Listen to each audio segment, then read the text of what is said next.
음, 니르님의 경우에는 정보 처리 용량 제한성이 있지만 정보 처리 용량을 늘리는 방법은 있을까요? 미워할 때 미워함에 집중하다 보면 상대방의 고마운 점을 자꾸 잊게 되는 것 같아요. 그래서 핸드폰이나 포스트잇에 감사한 점 등을 메모하고 들여다보긴 하는데 이외에도 혹시 좋은 아이디어가 있을까요? 네, 좋은 질문입니다. 음, 정보 처리 용량 제한성. 니르님, 정보 처리 용량 제한성은 생활 속에서 잘 느끼고 계신가요? 어, 네. 근데 어느 너무 때, 제가 음, 어느 때냐 하면, 네, 저렇게 누군가를 미워하거나 이럴 때 너무 네, 느껴요. 저의 경우에는. 네, 그렇죠. 네. 우리가 사실은 그 상대방하고의 관계에서 아마 특히 이제 가까운 사람인 경우에요. 네, 모르는 네, 네. 사람하고 뭐 이렇게 미워하고 좋아하는 일이 있겠습니까? 근데 가깝게 아는 사람들 관계에서 특히 가족이라든지 직장 동료라든지 하루 중에 많은 시간을 함께 보내는 사람들이죠. 네. 그런 사람들의 관계에서 특히 가족의 경우에는 미울 때도 있지만 굉장히 사랑스러울 때도 있고 다양한 경험들을 했을 텐데 이 정보 처리 용량 제한성에다가 이것과 관련된 게 기분 일치성, 일치성 효과로 인해서 우리가 그 부정적인 정서를 느끼면 그 부정적인 정서와 아, 관련된 생각만 자꾸 떠오르게 되니까 그것이 더 부정적인 생각을 불러오게 되고 결과적으로는 이제 더 그 부정적인 생각에 매몰되고 빠져버리게 되죠. 그래서 그게 네. 이제 정보 처리 용량 제한성. 그러니까 종종 우리가 얘기합니다만 정보 처리 용량 제한성의 피해자 혹은 뭐 희생자라고도 할 수 있겠죠. 결국 이런 걸로 빠져버리는 거거든요. 음, 그래서 이런 것을 자꾸 공부하는 것만으로도 제가 늘상 말씀드립니다만 이기주의를 저는 나쁘게 보지 않고 이거를 잘 활용해야 한다고 강조하거든요. 그러니까 사람의 이기성은 나쁜 게 아니에요. 그 이기성을 어떻게 지혜롭게 쓰느냐는 거죠. 이 지혜. 많은 경우에 우리가 나름대로는 자기를 위한다고 이기적으로 하는데 결과적으로는 자기한테 해를 주는 그런 경우가 얼마나 많습니까? 그래서 지혜롭지 않으면 이런 마음 공부를 통해서 지혜롭지 않으면 이기적이 될 수가 없어요. 그래서 미운 마음이 들 때도 이런 공부한 게 떠올라서 정보 처리 용량 제한성의 희생자, 피해자가 되지 말자. 이것만 떠오르더라도 그냥 블랙홀로 그 부정적인 미움의 정서로 빨려 들어가는 걸로부터는 조금 떨어질 수가 있으니까요. 이제 거기에 도움되는 것들이 뭐 웰빙 인지로서 뭐 급여리도 있을 수 있고 자기만의 것들이 있지 않습니까? 이런 웰빙 인지를 이제 적용하는 게 자동화돼야 돼요. 자동화. 그래서 처음에는 이게 목록이 필요합니다. 그래서 다른 건 몰라도 내가 부정 정서를 경험할 때에 목록을 보는 거는 습관화돼야 돼요. 목록 보는 것까지는. 그래서 그때에 도움이 되는 웰빙 인지를 통해서 좀 마음이 좀 다스려지는 경험을 하면 이게 반복되게 되면 목록이 없어도 이 목록을 처음엔 적용하지만 나중에 이제 자동화가 되면 이제 그 상황이 됐을 때도 그래 희생자가 되지 말고 그래 그 별이 그럴 수도 있는 일이지 여기는 그래 하늘나라가 아니야 여기는 천국이 아니야 이건 그 물론 지옥도 아니지만 인간이 사는 세계야 인간이 사는 세계에서는 있을 수 있는 일이지 라든지 그것도 안 되면은 뭐 웰빙 행동으로 묻지도 따지도 말고 그 웰빙 행동으로 좀 평상심을 회복하고 그 다음에 판단해도 늦지 않게 되는 거죠. 그래서 이런 것을 쓰는 건데 지금 이제 질문하신 것처럼 정보 처리 용량을 늘리는 방법은 있느냐? 그 늘리는 방법은 자동화입니다. 자동화. 자동화. 우리가 그 이 정보 처리 용량 제한성에서 우리가 그 청킹이라는 개념이 있죠. 청킹. 이렇게 묶는다는 뜻이에요. 예를 들어서 여러분에게 숫자 5개를 제가 불러드리면 금방 따라할 거예요. 7개도 따라할 수 있죠. 9개 되면은 좀 따라할 듯 말 듯 돼요. 근데 뭐 11개, 13개 되면은 따라하기 힘들죠. 그게 우리 정보처리 용량 제한성을 보여주는 거거든요. 근데 그 숫자가요, 의미 있게 묶이게 되잖아요. 그러면 그게 숫자가 아니라 청크의 수예요. 이게 우리가 보통 7 플러스 마이너스 2라고 하는데 이게 낱개의 숫자가 아니라 청크를 말해요. 청크. 말하면 묶음이라는 거죠. 그래서 예를 들면은 만약에 저한테 아 1958, 뭐 8304 뭐 이렇게 나간다면은 이게 숫자가 8개가 아니고요. 저한테는 이게 2개예요. 2개. 왜냐하면 이게 제 생년이고 이게 제 연구실 번호거든요. 어. 이것도 이제 물론 돌려줘야 되는 겁니다만. 어. 그러니까 이제 이런 것 경우에는 8개가 아니라 2개가 되죠. 이거는 저한테는 아주 익숙한 거예요. 반복됐기 때문에 이게 낱개가 아니라 하나의 청크가 되는 거죠. 청크가. 그래서 이 정보처리 용량 제한성으로 우리가 7개 더하기 빼기 2개 정도밖에 담을 수가 없는데 그런데 이것이 숙달되게 되면 그 양이 굉장히 늘어날 수가 있는 거죠. 근데 그것은 이제 자동화에 의해서 반복 숙달해서 오는 거죠. 반복 숙달해서. 그러니까 부정적인 정서를 경험하실 때도 그것을 이제 몇 가지 선생님 나름의 뭐 급여이라든지 아니면 그 뭐 정보 처리 용량 제한성의 피해자가 되지 말자든지 뭐 두 번째 화살을 쏘지 말자든지 거기 도움되는 것들이 함께 되면은 그것들이 하나로 그냥 작업해 버리게 돼요. 그래서 그런 것들이 이제 그 청킹을 통해서 정보 처리 용량 제한성을 극복할 수 있는 방법이죠. 그래서 좋은 습관이라고 할까요? 좋은 웰빙인지 이런 것들을 이제 함께 자꾸 사용하시다 보면 한 번에 떠오르기가 쉬워지죠. 그리고 이제 웰빙인지 중에 또 어떤 게 있었죠? 웰빙 기억이 있었어요. 웰빙 기억. 그래서 그 상대방과의 관계에서 웰빙 기억을 또 나누면은 웰빙 기억 나, 웰빙 기억 너가 있었죠. 그래서 상대방 특히 아내와 관계에서 남편과의 관계에서 참 좋았던 여행의 추억이라든지 또 남편이 나에게 잘해줬던 기억이라든지 또 내가 아팠을 때 남편이 보여줬던 그 고마운 행동이라든지 그런 것들을 다 기록해 놓는 거죠. 그리고 물론 웰빙 기억 나도 마찬가지고요. 마찬가지고요. 웰빙 기억 너에는 한 가지가 더 있었어요. 이게 뭐냐면은 내가 상대에게 미안했던 기억이죠. 내가 남편에게 좀 잘못했던 기억, 남편의 마음을 좀 아프게 했던 기억. 뭐 어쨌든 나름 살면서 미안했던 기억들이 있을 거예요. 그것이 웰빙 기억 너에 이제 포함이 되는 거죠. 그렇게 되면 내가 상대로 인해서 화가 날 때 그러면 그 화와 관련된 기억이 떠오르면서 그 화를 정당화시켜주는 생각들이 막 일어나거든요. 그럼 화가 더 많이 일어나게 되죠. 악순환에 빠지게 되죠. 이 기분 일치성이니까요. 그럼 결국은 정보처리 용량 제한성의 희생자가 되고 말아요.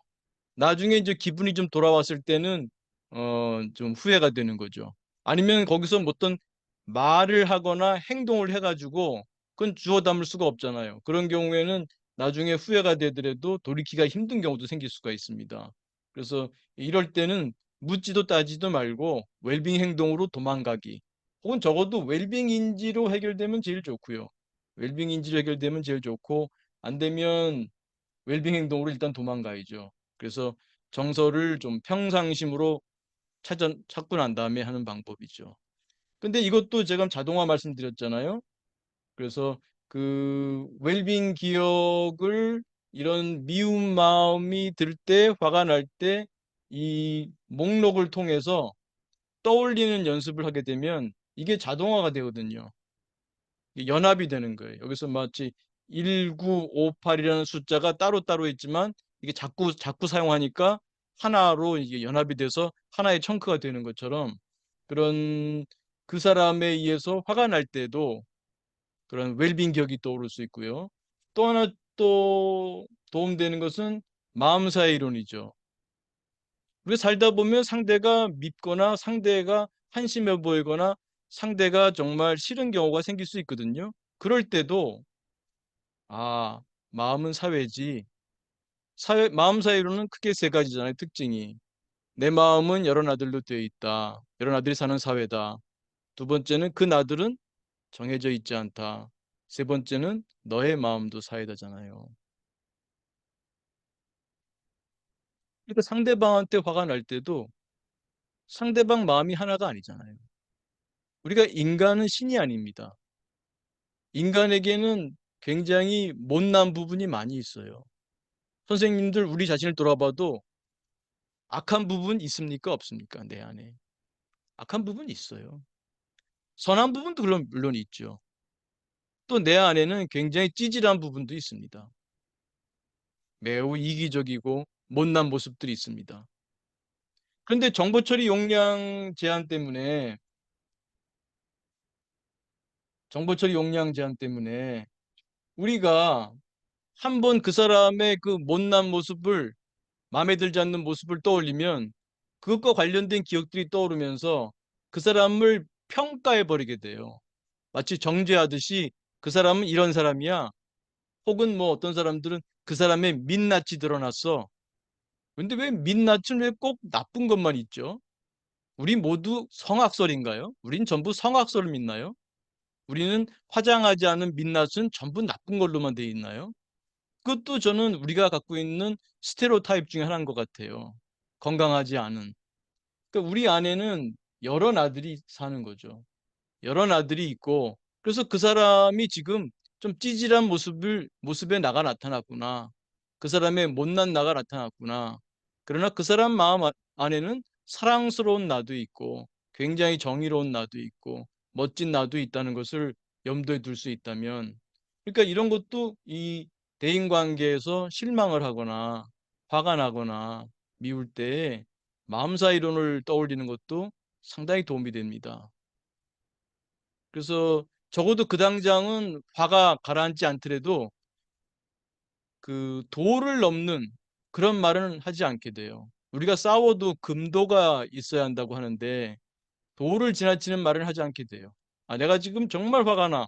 정말 이 순간에는 상대방이 정말 밉고 상대방이 정말 찌질하고 못났고 뭐 이런 걸로 꽉 차 있어요. 그래도 잠시라도 마음사 이론이 떠오른다면 그래, 지금은 내가 정보처리 용량 제한성 때문에 틀린 건 아니야. 내가 지금 떠올린 게 틀린 건 아니야. 왜냐하면 지금 정보치 용량 제한성 내 의식 공간에 마음사의 무대에는 그 사람의 못난 걸로 꽉 차 있기 때문에 그 사람이 못났다는 게 맞아. 그러나 정보치 용량 제한성의 희생자가 되지 말고 우리가 크게 보면 그 사람 역시 사회로 그 사람 마음 사회 속에 여러 나들이 있다는 것을 인정하게 되면 적어도 가슴은 지금 불불 끓지만 머리로라도 이해를 하면요. 그게 나중에 후회할 그런 말은 삼가게 돼요. 적어도 그 정도만 돼도. 물론 이제 이게 좀 머리에서 가슴까지의 거리가 제일 멀다고 하는데 이게 훈련이 돼가지고 가슴까지 돼서 생각을 또 한 번 떠올리는 것만으로도 아, 마음사 이론이지 그거 하나만으로 화가 쭉 내려갈 정도라면 정말 고수겠죠. 그러나 우리는 그렇게 고수가 아니기 때문에 적어도 그걸 떠올리는 것만으로도 더 이상 도를 넘는 말은 삼가할 수 있어서 아, 일단은 지금 아, 도망가자. 전쟁에서 늘 돌격 앞으로가 훌륭한 게 아니야. 지금은 후퇴 작전을 써야 할 때야. 우리 부하들을 죽이면 안 돼. 일단 적절하게 후퇴 작전을 해서 그리고 또 우리가 좋은 기회를 맞으면 다시 전진할 수 있을 거야. 뭐 이렇게 지혜로운 장수처럼 웰빙 행동으로 도망가거나 그런 도망가는 걸 쪽팔려 하면 안 됩니다. 그래서 그러한 음, 그 웰빙 행동을 할 수 있다면 도움이 될 것 같아요. 그래서 중요한 거는 구슬이 서말이라도 꿰어야 보배다. 꿰어야 보배다. 이게 꿰는 꿰는 게 필요하죠. 꿰는 게. 그게 생활 속에서 자꾸 이제 적용하는 거죠. 그래서 이러한 웰빙 기억 목록을 적어두고 한 번이라도 떠올려 보고 마음사의 이론 같은 거를 아예 그냥 포스트잇으로 어디 한 곳에 붙여 놓으세요. 식탁에다 붙여 놓든지. 그래서 뭐 식탁에서 말하다 화가 나더라도 문득 마음사회 이론 이게 딱 눈에 띄면 그게 또 단서가 돼서 아, 그렇지, 마음사회지. 혹은 정보처리 역량 제한성을 딱 써붙이면 아, 정보처리 역량 제한성의 피해자가 되지 말아야지. 정보처리 역량 제한성의 희생자가 되지 말자. 뭐 이런 그거를 떠올릴 수 있다면 더 후회되는 그러한 행동까지는 막을 수 있기 때문에 이런 그 공부가 필요한 것 같습니다. 그래서 그 정보처리 역량을 늘리는 방법은 자꾸 좋은 웰빙 인지, 웰빙 행동, 또 웰빙 인지에 속하는 어, 그 웰빙 기업들 그리고 마음 지식 자체가 다 웰빙 인지예요. 우리로 하여금 올바른 웰빙을 떠올리게 하는 인지 생각들이니까요. 그래, 정보처리 인간은 정보처리 역량이 제한돼 있어. 잘못 자칫하면 정보처리 역량의 피해자, 희생자가 될 수 있지. 그리고 우리 마음은 사회지. 여러 나들이 살아. 내 마음만 사회가 아니라 상대방 마음도 사회야. 뭐 이런 거를 자꾸 숙달하게 되면 이게 청킹이 돼요. 자꾸 반복되는 것들은 청킹이 돼요. 뇌에서도요, 함께 뇌 뉴런들이 함께 활성화가 되게 되면 이게 연합을 이루게 됩니다. 뇌에서도 그 뉴런의 연합에 있어서도 활성화가 한 패턴이 일어나게 돼요. 그게 이제 인지적으로 우리 그 소프트웨어적으로 보면은 이런 프로그램이 하나가 딱 형성되는 거예요. 서로 반복되면. 그게 이제 자동화가 되는 거고 청킹이 일어나는 거죠. 그래서 그 반복 숙달하는 것이 청킹을 일으키고 청킹을 일으키게 되면은 그 결과적으로는 정보 처리 용량이 늘어난 것 같은 그런 효과를 볼 수 있죠. 실제 있어서는 이제 우리가 사용할 수 있는 우리가 한 번에 쓸 수 있는 정신 자원은 제한돼 있는데 그 청크가 이제 커졌기 때문에 그 하나의 청크에 들어가는 그 정신 자원은 똑같지만 그 똑같은 그 작은 정신 자원으로도 굉장히 큰 청크의 내용이 동시에 활성화될 수 있으니까 결과적으로는 정보 처리 용량이 늘리는 그런 효과를 볼 수 있다는 것들이죠. 제가 말씀이 좀 길어졌네요. 니르님 뭐 또 어떤 말씀이 있으면. 아, 네, 그 행위로 자동화하는 게 좀 부족했다는 거를 알게 돼서 너무 좋았습니다. 감사합니다. 네, 네. 네. 고맙습니다. 그리고 제일 중요한 것은 마음 공부를 하고자 하는 그 성장 동기죠. 성장 동기가 가장 핵심입니다. 성장 동기가 있게 되면 이 모든 과정이 뭐 자동화를 한다든지 뭐 청킹을 한다든지 이런 것들이 이 성장 동기가 없으면 하고 싶지가 않거든요. 번거로운 일일 뿐이죠. 그래서 제가 좀 이 지구에 와서 조금 더 성장하고 싶다. 인격적으로 또 혹은 영적이란 말을 쓸 수도 있겠죠. 영적으로 성장하겠다. 이제 그런 동기가 있으면 물론 돈을 벌고자 하는 동기도 중요하지요. 생활인으로서. 근데 그거 못지않게 성장 동기를 확립하는 것이 중요합니다. 그랬을 때 이제 뭐 성장 동기 갖고 뭐 돈을 버는 데는 도움이 안 될지 모르지만 행복이 따라오죠. 행복이. 행복이 수반하죠. 내가 성장 동기를 통해서 이런 마음 공부가 돼서 이런 마음 기술이 증진되게 되면 네, 또 마음 지식에 대한 지식이 더 깊어지고 그렇게 되면 행복이 이제 수반하게 되겠죠. 사실 우리가 돈을 벌려는 것도 뭡니까? 행복하자고 돈을 버는 거 아니에요?